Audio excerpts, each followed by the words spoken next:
So hi everybody and welcome to this free webinar. We're going to be talking about facilitating or coaching the three principles understanding from the essence, from a place before concepts. Well, we're going to do our best to talk about it.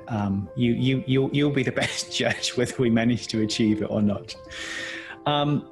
So first things first, I guess for me, I was originally trained as a coach, NLP, hypnotherapy, taught mindfulness, Qigong, a whole timeline therapy, a whole bunch of other stuff. And a lot of it was processes and techniques and helping people, applying something to help something in the mind.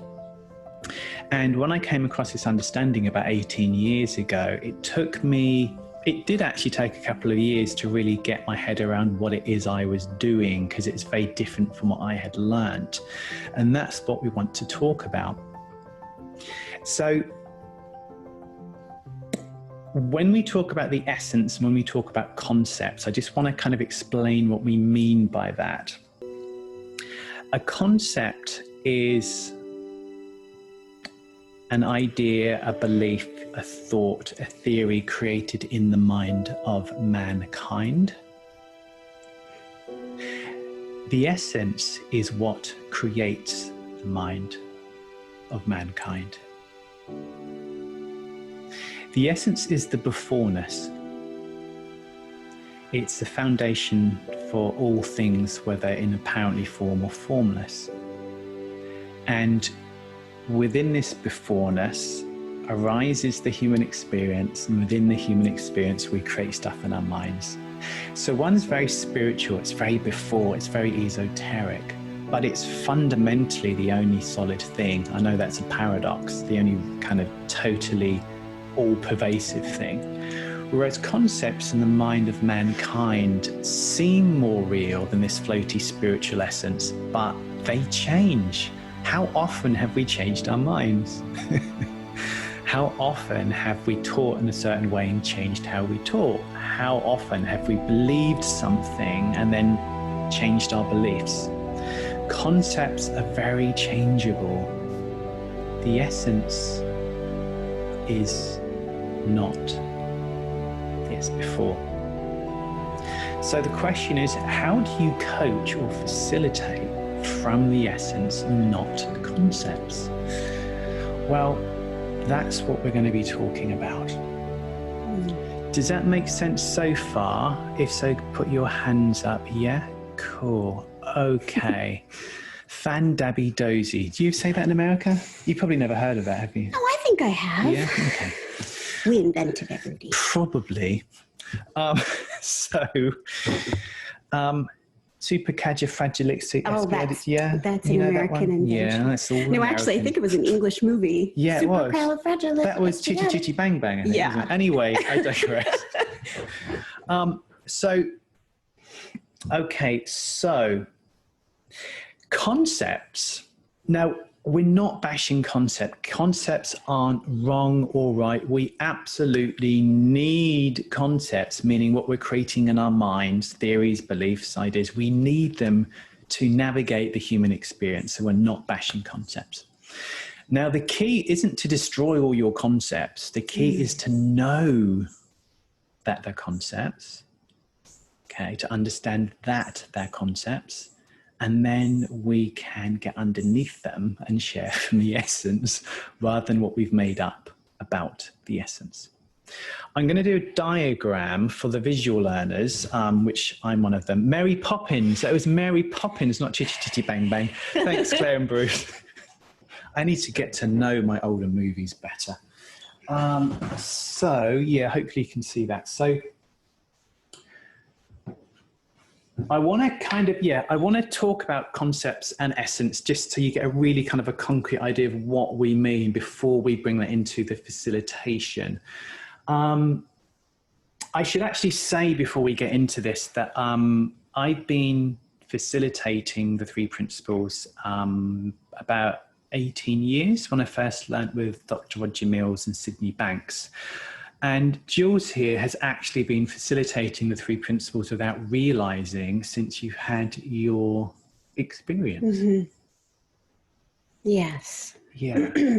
And Jules is going to talk more about that, so bear with us. But first off, so there's one, well, first concept, okay. You can throw bananas at the screen, or you can report to me to the elders so they can throw bananas at me. But I think the first big concept here is that there are three principles. There really aren't. There isn't such a thing as three principles. Dun, dun, dun. What I mean by that is anything that is sentient is alive. There's an aliveness. Anything that is sentient is aware or conscious, and anything sentient has thoughts arising. So yes, there is mind, thought, and consciousness, but they're not three separate things. Water is fluid. Water heated up can be steam, and water cooled down can be ice. There's not that there's ice and steam and water. They're all water in three states. So the first thing about the concepts is, for us, we don't talk about three principles. We talk about one power. And within the one power, we might mention awareness or consciousness or thought or the aliveness. Aliveness meaning universal mind, but that's just our personal preference. I'm not telling you how to teach. Anything to add so far to that? No, this is really good, Rudy. Okay. You got me at my edge of my seat. Keep going. Okay, so I'm just thinking of Mary Poppins now. Okay, come on, Rudy. So where was I? Essence. So when we look before what we make up about the essence, I want to do a diagram of that. So there is this one essence. Give us some other names for the essence. The intuitive essence, the divine matrix, the consciousness, God. Yeah. Actually, if you're feeling interactive, you could type in the chat what you call this essence. You can just type it in the chat and we can kind of read it out as it comes in. The principles called it three principles, or the universal mind. Non-duality would call it consciousness. Religion would call it God. Source. Beautiful. Source, energy. Intelligence, yes. Innate intelligence. Beautiful. The Tao. Yes, the Tao. Divine intelligence. Beautiful. Yeah, so whatever word we call it, it can't be contained in a word, but the word are pointers to the beforeness. Yeah. And when I say beforeness, this has nothing to do with time. It's just a description to try and explain it. It's outside of time. So this Tao, divine intelligence, source, universe, Mary Poppins, universal mind, innate intelligence. It's kind of like this one source.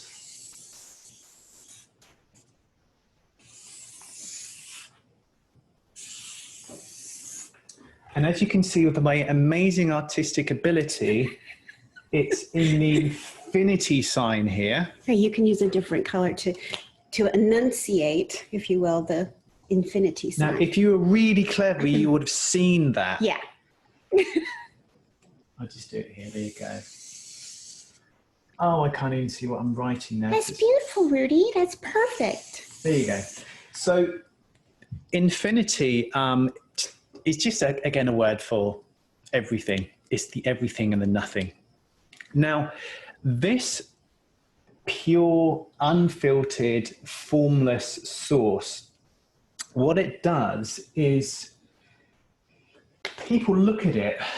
You've got like an eyeball here. You've got another eyeball here. They're not flying saucers or eggs. They are eyeballs. Maybe I'll give them some eyelashes so they look a bit more realistic. Now, well, first of all, within the great ocean, so to speak, there is humans. We are the ocean expressing as a human. A tree is the ocean expressing as a tree. An aardvark is the ocean expressing as an aardvark. And this mug of coffee that my lovely wife made me this morning is the universe expressing as a mug of coffee. There's nothing separate. So it's that which cannot be seen, that which cannot be known, and that which cannot be heard. But without this, nothing can be seen, nothing can be heard, and nothing can be known. So there's a knowingness in here. And we feel that sometimes in the silence. And it's laced in every single human emotion. It's laced throughout humanity, nature, everything, right here, right now. We're going to give you some personal experiences of this after I do the little theory bit, so it makes it more relevant to you. And I've asked Jules to be honest and really talk to you guys, because she always holds back a bit, but you're going to go for it, aren't you? Yeah, I'll go for it. Okay. So now we are the universe humaning right now. There's nobody separate from this essence, but it's this essence humaning. And now we're humaning, we have insight into this essence.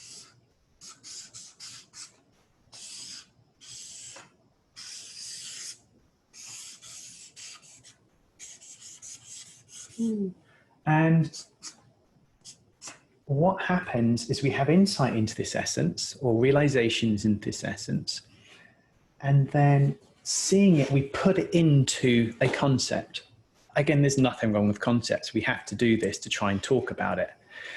And what happens is everyone gets a slightly different version. Someone sees it as, obviously it's a metaphor, a square, a circle, a star. And what happens, we start arguing, or can start arguing, that this is the way. It looks like this, it's a circle. And other people go, no, it's a square. Other people, no, it's a star.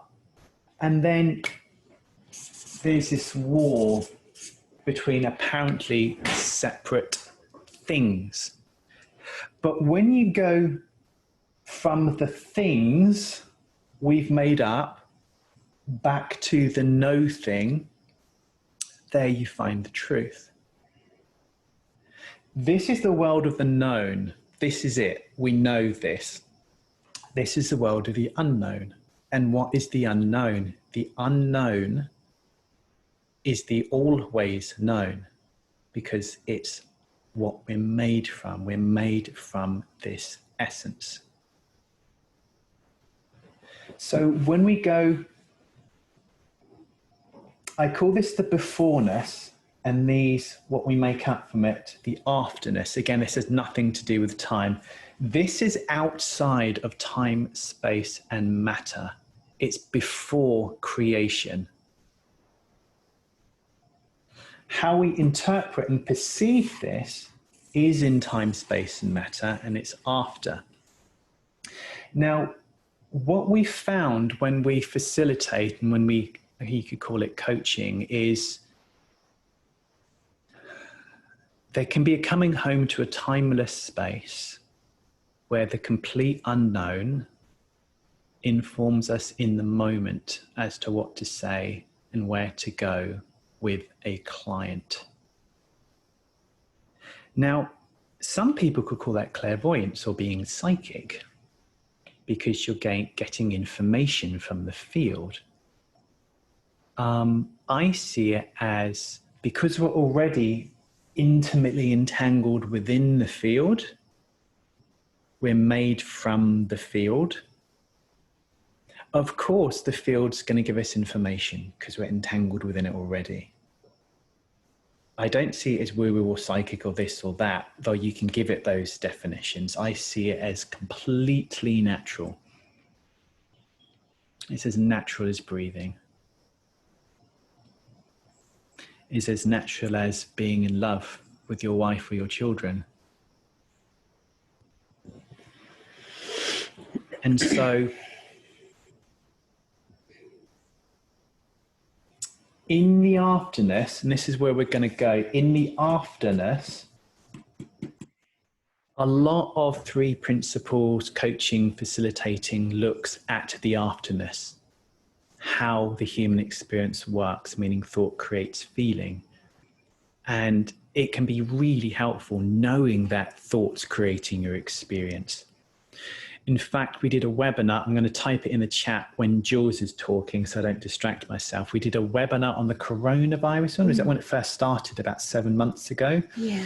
And we asked people, rate themselves. There's about 90 people, 90 people on the webinar. And we asked people to rate themselves from 1 to 10, 10 being the highest, 1 being the lowest. How freaked out or worried or concerned are you about the coronavirus? And the average mark was 8 out of 10, which is quite high. After 40 minutes, we just looked at the afterness, thought creates experience. We asked people to rate themselves again and had dropped as a group to 2 out of 10. Now that's a huge result just from talking to a group of 90 people for 40 minutes, and we're just looking at the paradigm of how life works. It's very helpful. However, we don't want to talk about that today. We want to talk about the essence that creates the paradigm of how we work. Is this making sense so far? Give us the hands up if this is making sense so far. Yeah? Okay. That's sort of just over half of you. That's good. So we want to talk about this. How incredibly helpful it is for us to see our whole selves, our innate essence. In fact, I'm going to read something out. So this is from we run facilitator training, and this is from one of our students from last year. She wrote in on Facebook to me and I said, oh, could we tell people about this? I won't say her name in case she's kind of shy, so I won't say her name. But she wrote this. So what had happened is she was going to attend one of our webinars but couldn't, and she just wrote and basically said that her mum's just passed away and her young grandson is critically ill in hospital, and she doesn't know if he's going to make it or not. And I think she was moving house. There's a lot going on in her life, and this is what she said. I just want to say that through all of these difficult months, my understanding of who I really am has deepened dramatically. I have been sustained by something much, much, much bigger than me. And my connection to that bigness and how I am part of it has become so much clearer to me. I'm so appreciative of what I learned and experienced during that year with you both. Those moments we all shared of pure, tender love literally changed my life. I can really see that of all the 3P avenues, I absolutely chose the right one. It gave me such a deep foundation and helped prepare me for what turned out to be such a challenging year. But I know I am whole and complete and stronger for it. I'm really getting what resilience means. So, Jules, can you talk about your experience? Because I think a lot of people in the principles talk about this stuff, but they don't relate it to the personality. Yeah. So I guess I could be this little eyeball over here. I was going through life very much in the form, very much distracted of this beautiful innate essence that we are birthed from. And feeling the feels, crying the cries. I found myself through a few domestic violence relationships. I found myself diagnosed with PTSD, depression, anxiety, and a heart diagnosis. So I was very physically and emotionally ill. And then moving forward, I found myself homeless. So all of this was going on. My outside world seemed very angry at me. And my son, my youngest child, I lost him in a custody battle. So all I could do was hold myself in a little ball because it was so physically painful. And I was resisting with all my might what was. I was resisting the outside world. I was resisting what was going on. And then a little voice inside of me said, stop resisting what is. And so from that experience, I was like, are you crazy? I can't resist what is. This is all horrible stuff. But it was my here and now. It was what was going on in my present moment. So I stopped resisting and I fell, left alone in the darkness. But you know what? I didn't fall very far because we are of this beautiful, amazing, intuitive essence that carries us. It births us. And it's there when we're crying, and it's there when we're happy, and it's there when we're sad. So falling and dipping into that, I saw not from what was known, but what we know from. And I came out of this with nothing but compassion for all of my fellow humans who were distracted and weren't holistically seeing life, who felt broken, who felt lost, and who felt alone. And I wanted to help them. And the first bit of humans I saw was the court case, me trying to get my son back. And the opposing party now became people that I just had the most compassion for. And I hugged the prosecuting attorney that was out to get me yesterday. But here, she's a beautiful expression that echoes, resonates right along with me. And a few months further, living from this space of love and compassion that it's all laced inside of us. It cannot not be there. My daughter was in a fatal car accident. And my first thought was, she was taken from me. Then secondly, I was overwhelmingly enveloped with this feeling of honor because I got to be her mom. I got to be her mom. I got to carry her in my tummy. I got to laugh with her. She's beautiful, and she still is very present and very alive.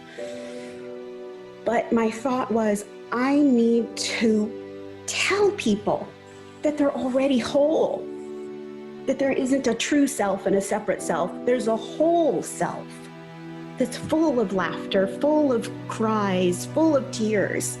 I need to share this. So I did it at my daughter's memorial.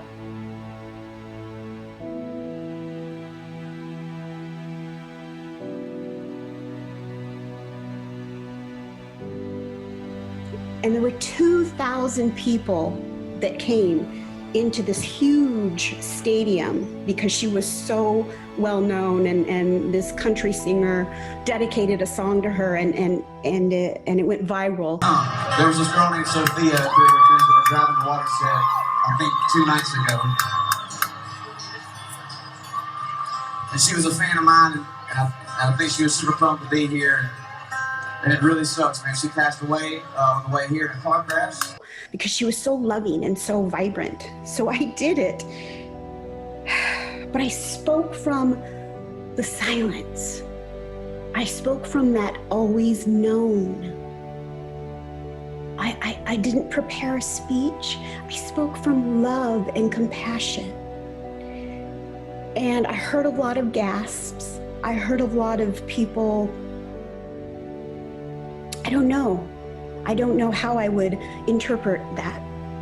But after that, people came to me and they wanted to know how I did it, what book I read, what class did I take?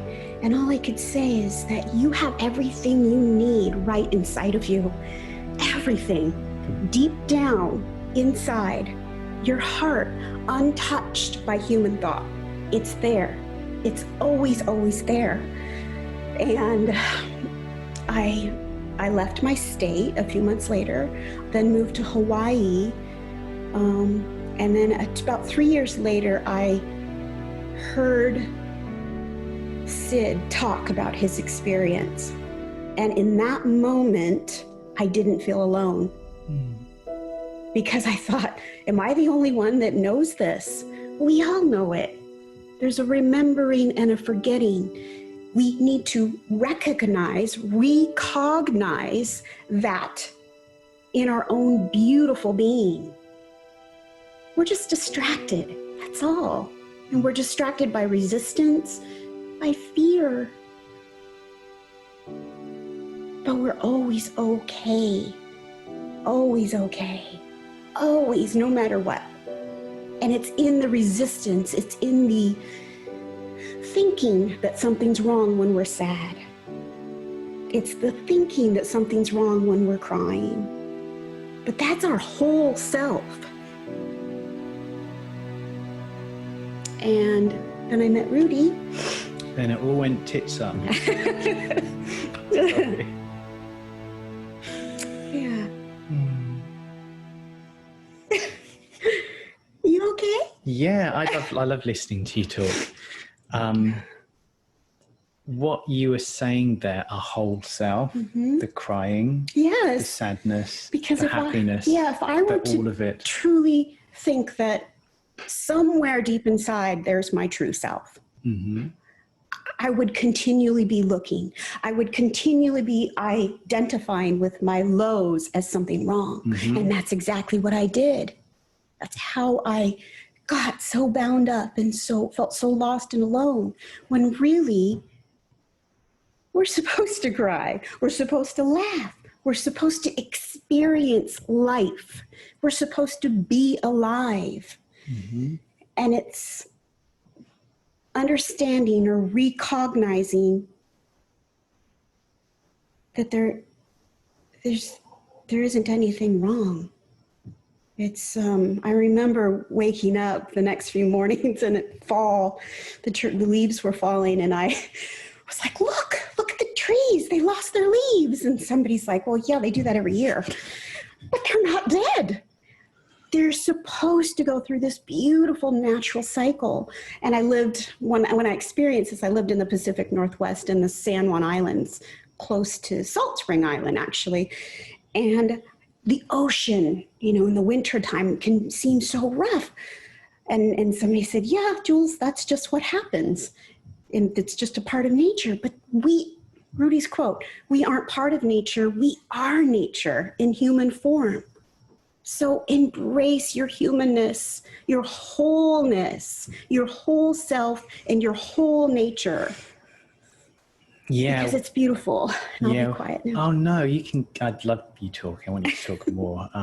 So when people go about, separate self, true self, what is our true self? Well, our true self is nature, with all the ups and the downs, and the winter and the summer and the night and the day, and the being happy and the being sad. But as humans, we conceptualize it and split it into this is wrong and this is right.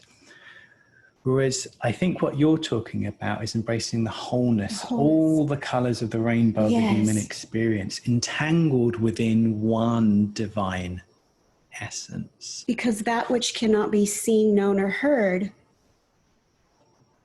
is laced within that, because it births this beautiful, aware, thinking, creative human. So,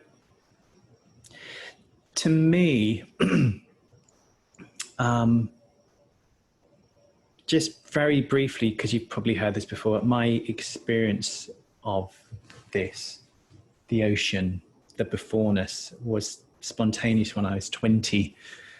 And going from being so angry, I was always punching holes in walls, feeling totally insecure, being in this dark cloud of depression that I very rarely broke out of, and being very, very unhappy, to be honest.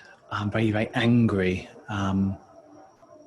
There was just this crack in the universe happened when I was in New Zealand, when I was backpacking, and I fell into this.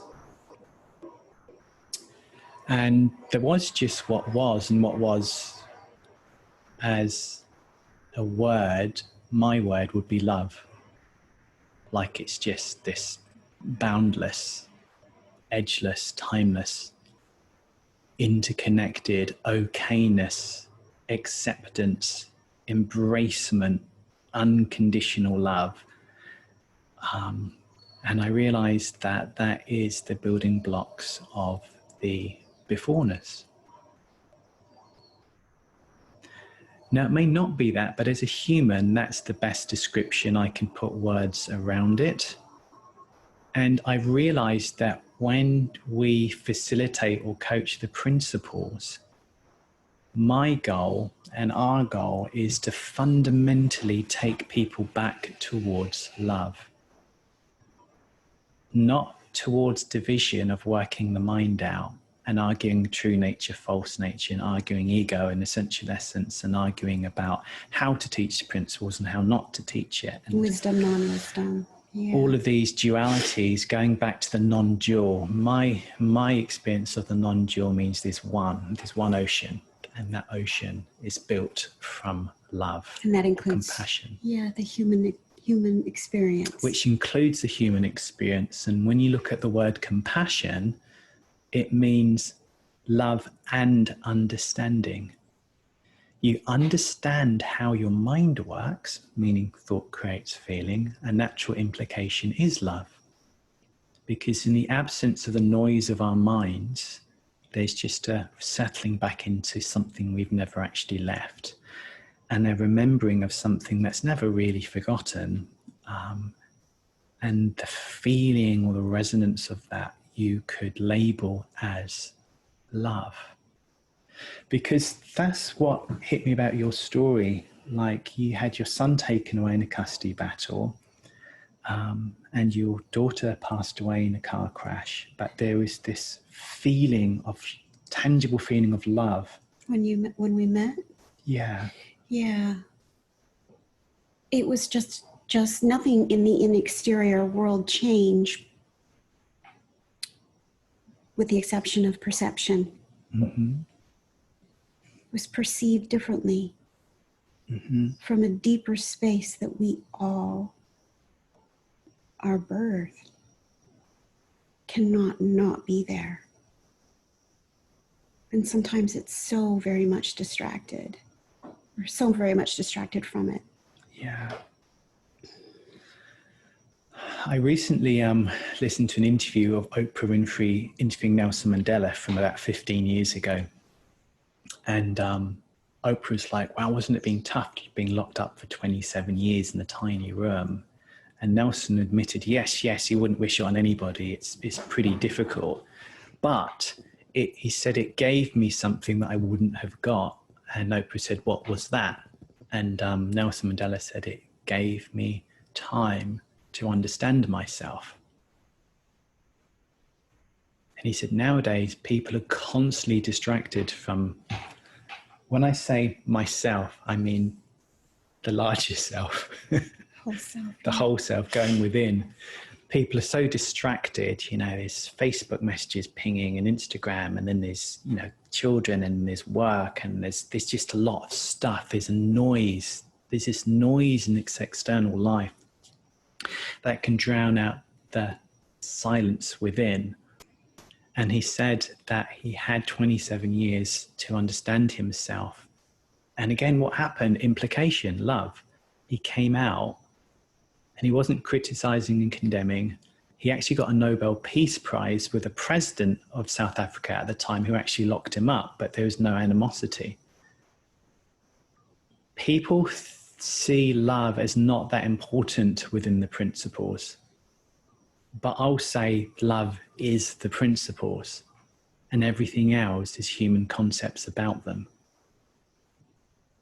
Love is the space, the beforeness that can navigate you through the most difficult external circumstances, as Jules has just said, and as what I read out has just said.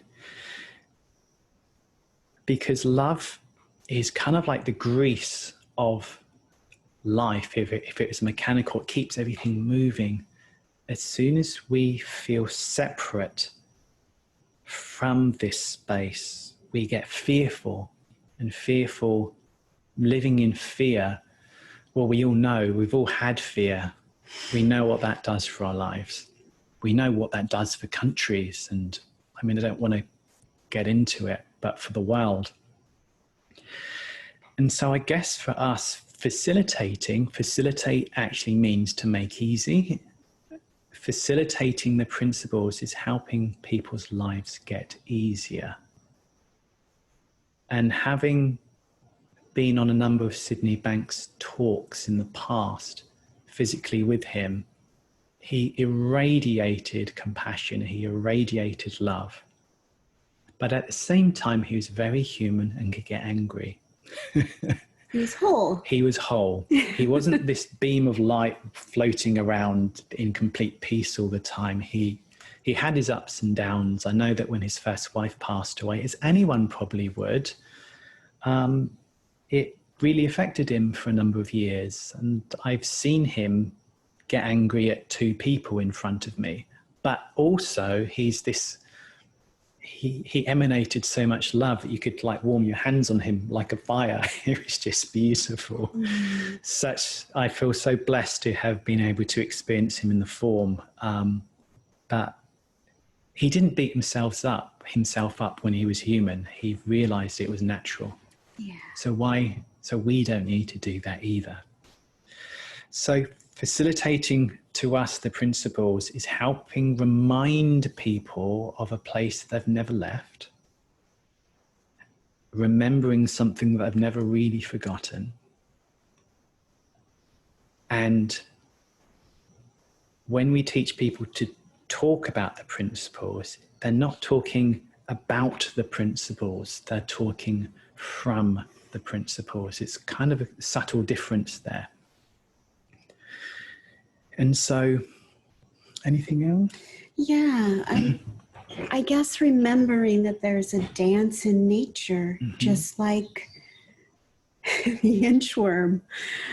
The inchworm that moves across the branch, it needs to contract, to expand, to contract, to expand, to move forward. And when we birth babies, we have rest periods and intensities. We have contractions and expansions. There's a dance. We would never birth a baby if we had no discomfort. It just, life would not life. And there's this, so I'm taking the infinity sign from that which cannot be seen, known, or heard to everything that births from that. Because this could not be if this wasn't here.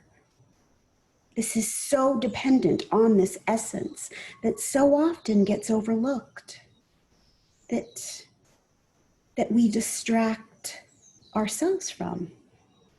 But it's continually a dance. The word Ananda is a Sanskrit word, and it's 3,000 years old. Before most religions. Yes. And Ananda has been described many times as bliss, ecstasy. But if you really look at the word, the long A means great. And some of these people are now describing it or translating it as great contentment. It's the embracement of the whole. Great contentment means accepting the contractions with the expansions, the happies and the sads. When we're children, tiny children, we cry. There's discontentment, and then we're fed. And when we're cold, we grab a blanket and pull it over us. There's discontentment there, and we comfort ourselves from that space. So that's the great contentment. That's the Ananda.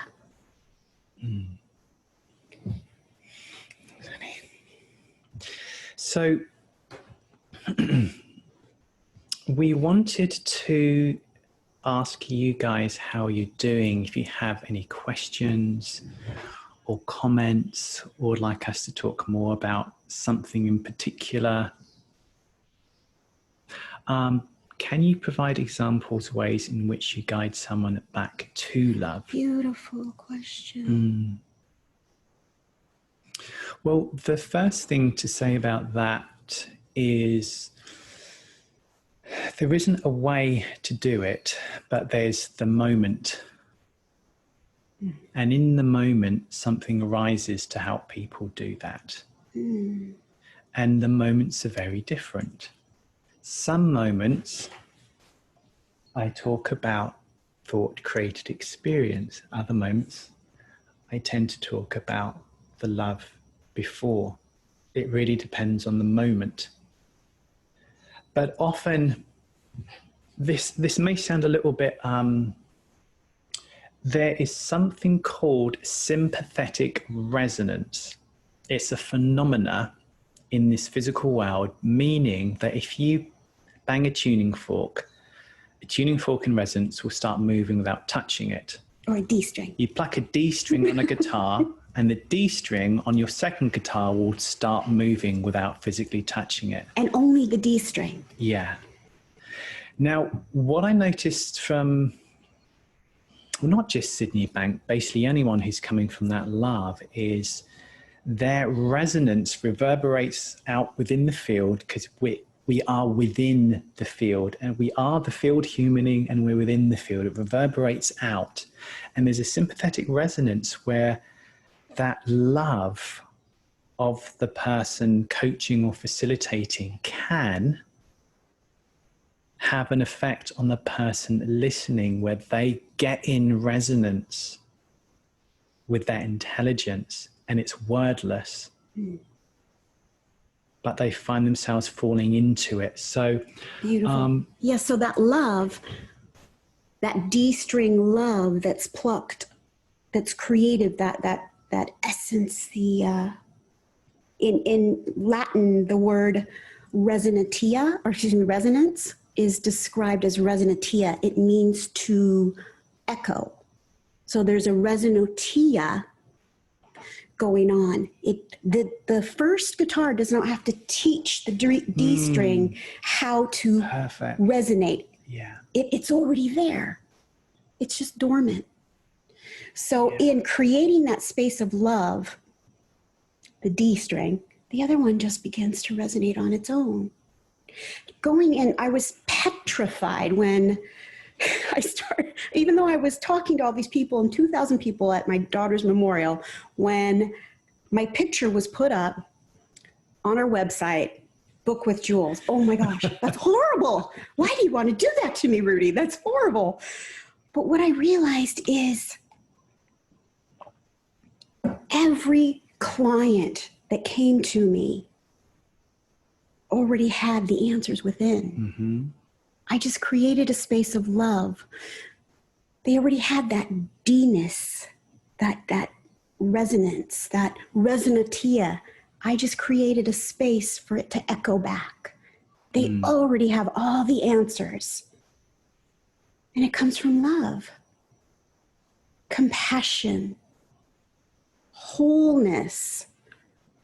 There isn't a doing it wrong and a doing it right, and you don't get the principles and you do get the principles. We are spiritual beings, whether we know it or not. And nobody's more spiritual than anybody else. Exactly. Intimately entangled already within this one field. And so helping people remember this intimacy of consciousness or love it has a lot to do with you, your resonance, your sympathetic resonance, so to speak. Yeah. One quick story. I remember listening to Sid once, and I keep mentioning Sid, but it could be any spiritual teacher or anybody that you follow that you feel that same thing with. My mind got so quiet that I just sat there and didn't understand a word he was saying, but there was this incredible feeling of expansion. It's like I felt 100 miles wide, and my mind was so quiet I didn't want to talk. That feeling that Sid speaks about is that feeling. It is the beforeness manifesting within as an experience within the human experience. The other question. The feeling is always there. Yes. It's laced within every single experience. Cannot not be there. Britt said, yes, I see that and believe that. We are the mirror reflecting back. Beautiful. Thank you. Cool. I've got another question. Thank you. What is consciousness? What is the consciousness part of this understanding? I hear mind, consciousness, and thought. This consciousness is confusing me. Yeah. Thanks. So the way we personally teach it, and it's a personal, opinion of ours, we don't teach mind, thought, and consciousness. It's all one power. You could call there is a conscious thinking mind, conscious thought and mind, if you want to put it in one sentence. But from a three principles teaching perspective, consciousness is our ability, our natural innate capacity or gift to be aware. That's how the three principles would define it. But again, we don't teach like that. We see it all as a conscious thinking mind, a conscious state of beingness. The nature of experience. The nature of experience. I hope that is helpful. Another question. I understand that feelings are coming from thought in the moment. If a person is facing domestic violence and where's it gone? Hang on a minute. Up a little bit. There. I understand that feelings are coming from thought in the moment. If a person is facing domestic violence and your blood relatives are constantly pressuring for some reason, how do you handle that? So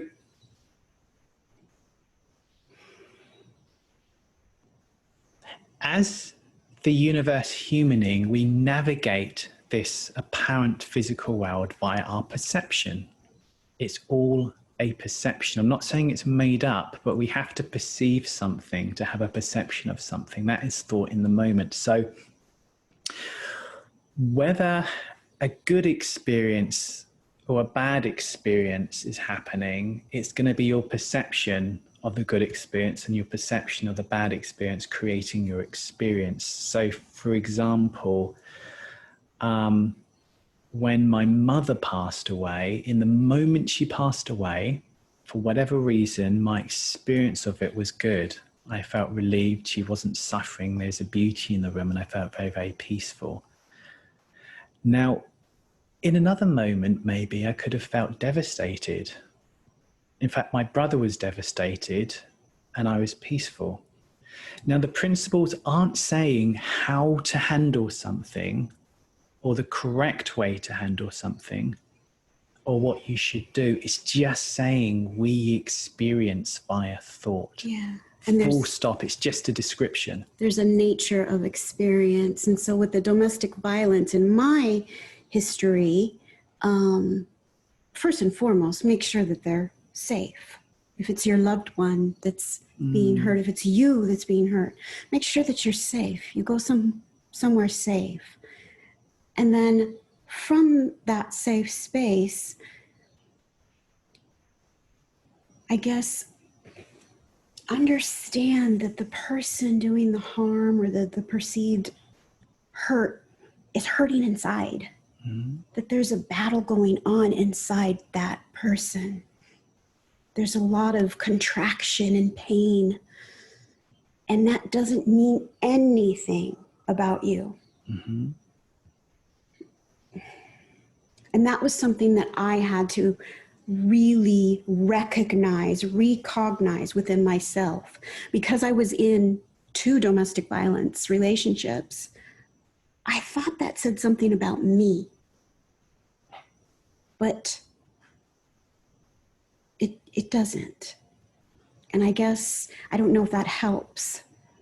Yeah, with extreme cases like domestic violence or something, obviously, practicing, make sure you're safe. And just because you're experiencing it via thought, we're not saying it's your fault how you experience. We're just saying you have to and can only experience it via thought, because that's how we perceive thought perception. What you do with that, of course, just because you're experiencing it via thought doesn't mean so you have to put up with it. It means you kind of trust your gut instinct as to what to do about that situation. You may need to draw back from that situation. You may need to contact authorities. There's going to be things that you do with that. But the understanding, I'm sorry to be so clinical here, it doesn't tell you how you should be handling or the correct way you should be handling. It's just saying you're experiencing it via thought, because that's the only way we experience. With that kind of stuff, it's much kind of easier to just have like a one-to-one with someone, and because, this is like a big webinar with lots of people, and we can really kind of go into depth about that. So, Sonny, who are we? What are we, Sonny? I'll do a Yoda. What are we?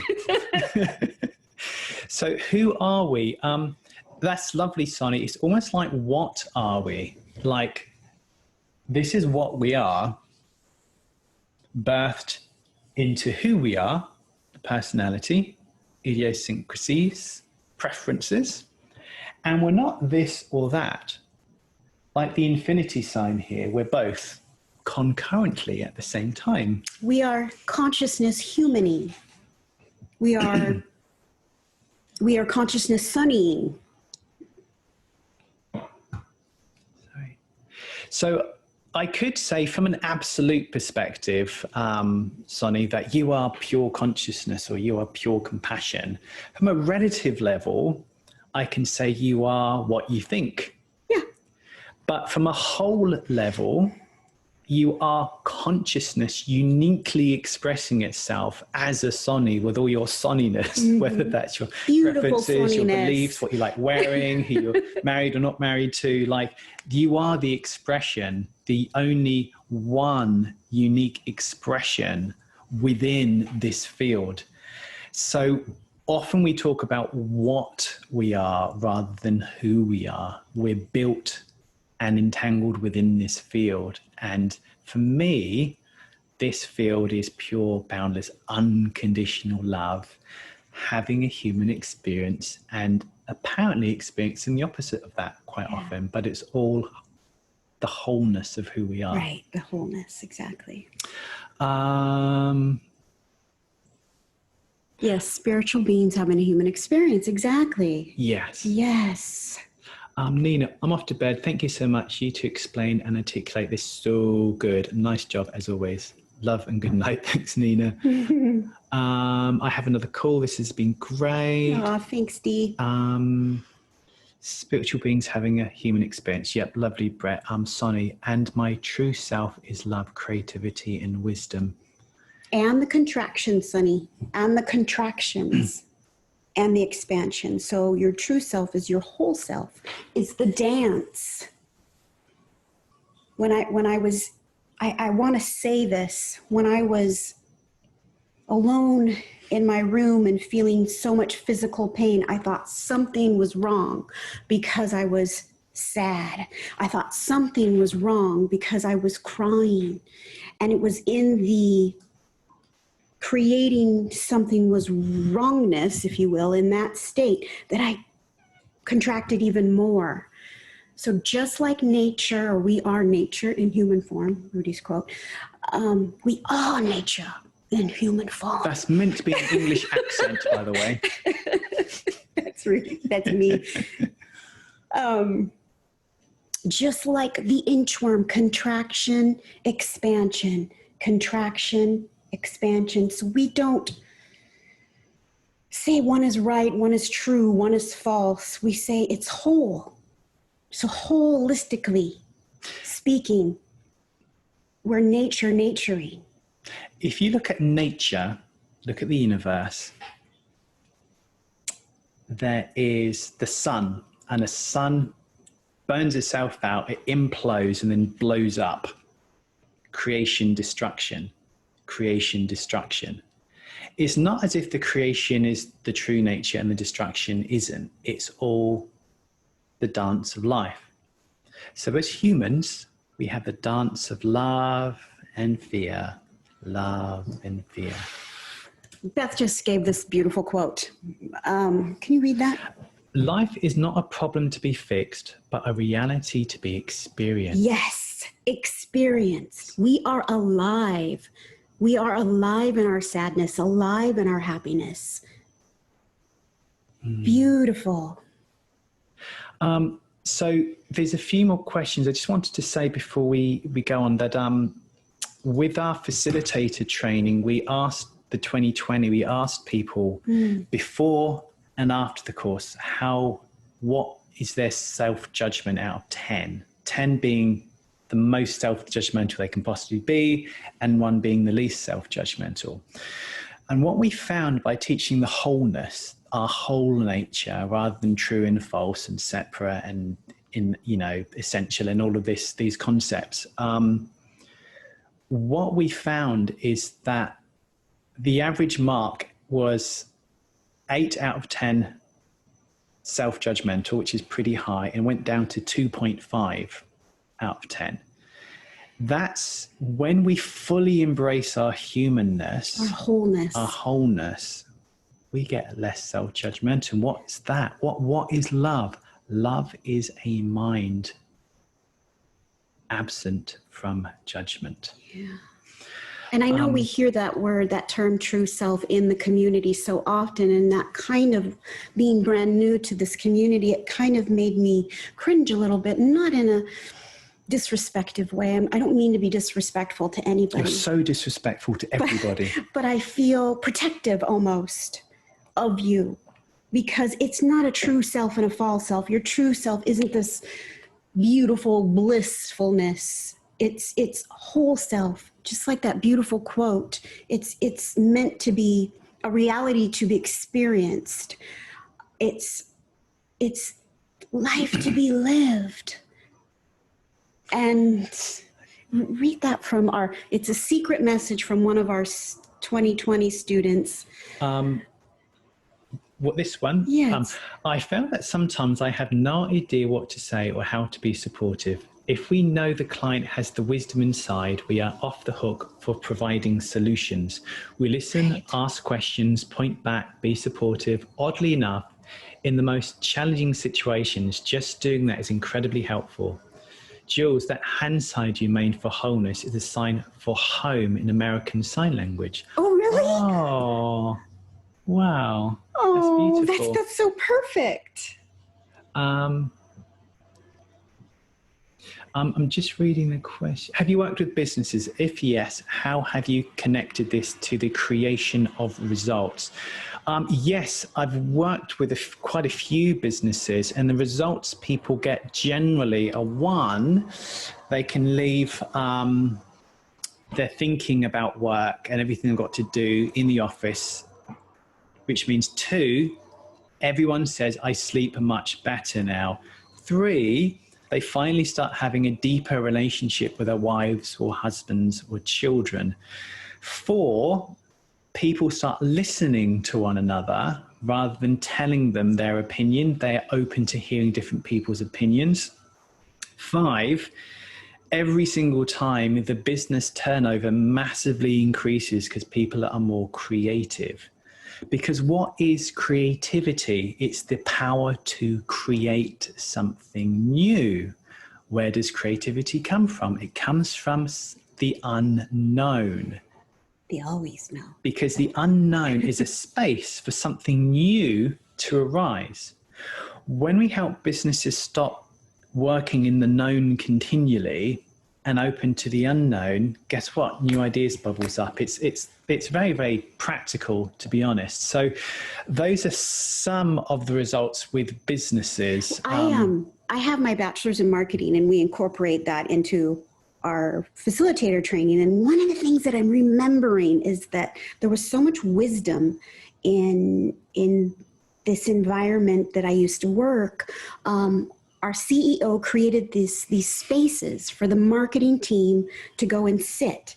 The walls were blank. There were comfy couches. There were squishy things to squish. It created this beautiful space for our hearts to open. It was nothing. There were no lists and to-dos and reminders. It was just, we created from the space, and it was a Forbes Fortune 100 company. And so what you were saying, it's like the blank canvas and the artist's brush. It's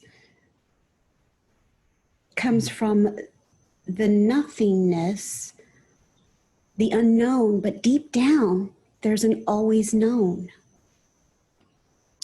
Every single one of you who's listening to this live or the recording, you are entangled within this field.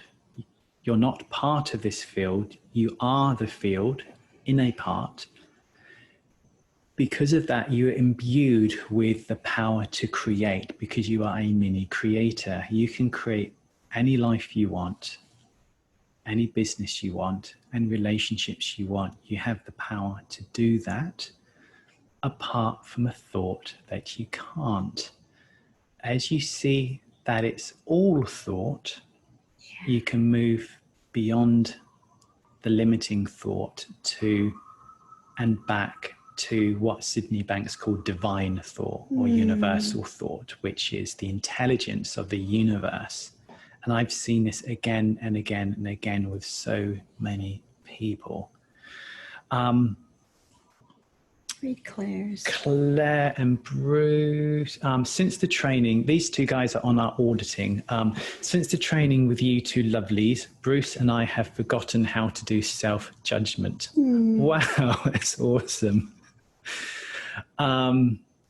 Aliza, I love what you just said. Love equals a mind absent of judgment. Brilliant, and the truth. Beautiful. Patsy, I need to go. Thank you for a fabulous session, and I hope to catch up with the recording. You two are amazing. Kiss, kiss.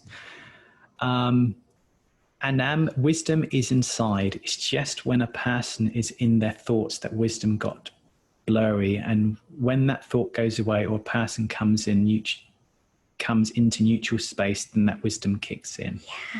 Yeah, that's beautiful. Yeah. Aww. I think I've read all the messages. I may have missed a few here or there because there's quite a few.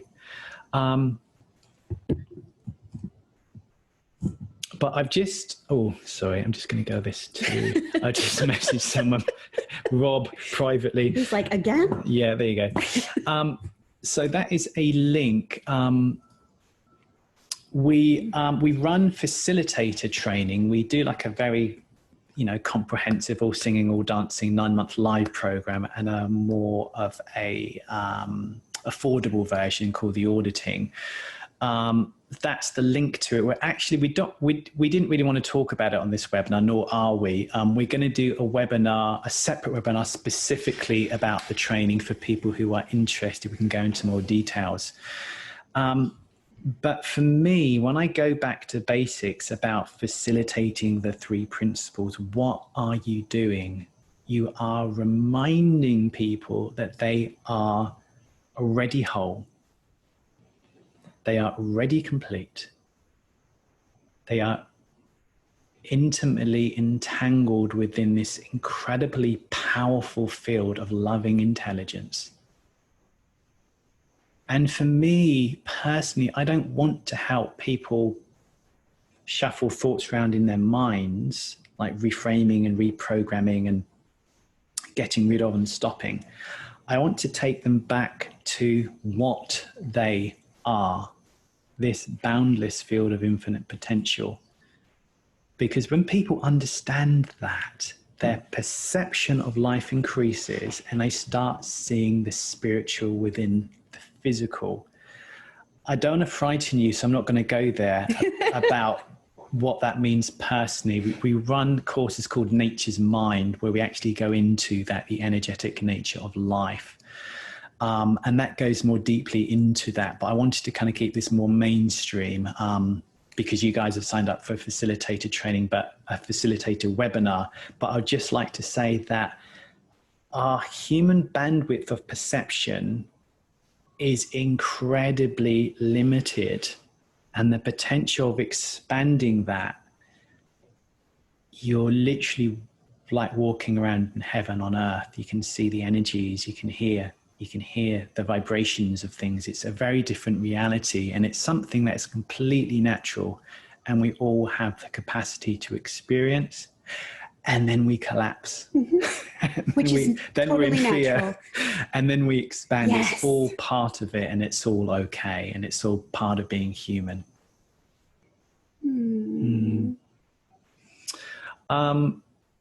So we will do another webinar specifically about the facilitator training, but we don't want to talk about that on this one.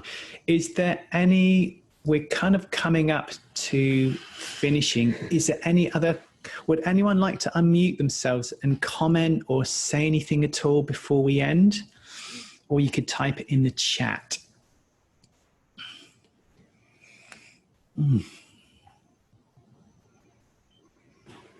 And if there isn't anything, what would love you to do before we finish? Well, Anne's coming up.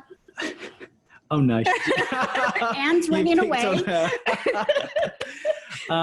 What would love you to do before we end? Can you write in the chat your experience of this webinar? It could be 1 or 2 words, but that will just give us a bit of feedback as to how you guys are doing. Just write 1 or 2 words in the chat now, and we'll wait for you to do that.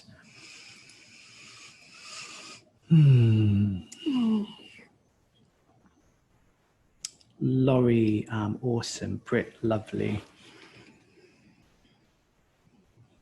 Amazing, awesome. More than a nip. More than. Very clear. Oh, good. Content and quiet. Oh.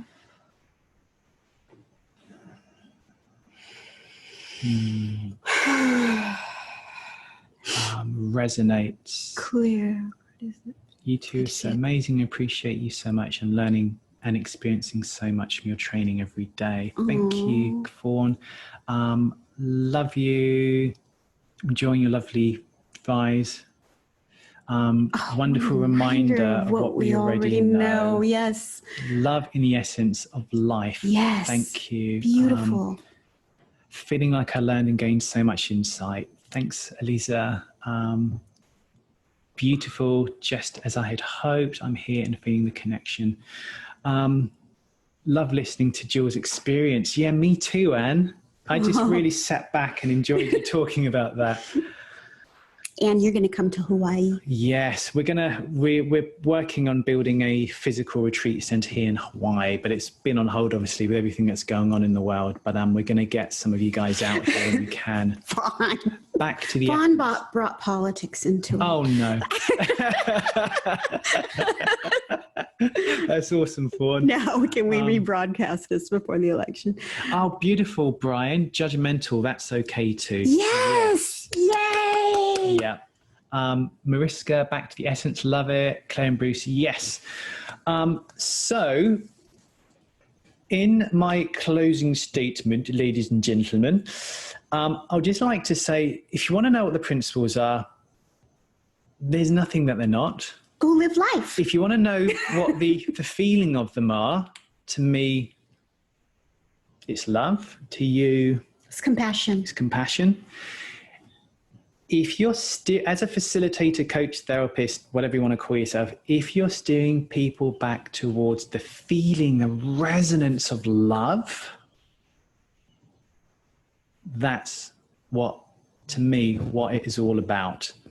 If people are getting heady and comparing the principles and creating divisions and getting judgmental and telling people they're doing it wrong, that's kind of not the direction.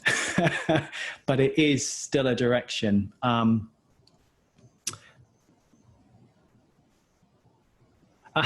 Laurie, on a flight about to take off, thank you. Oh, wow.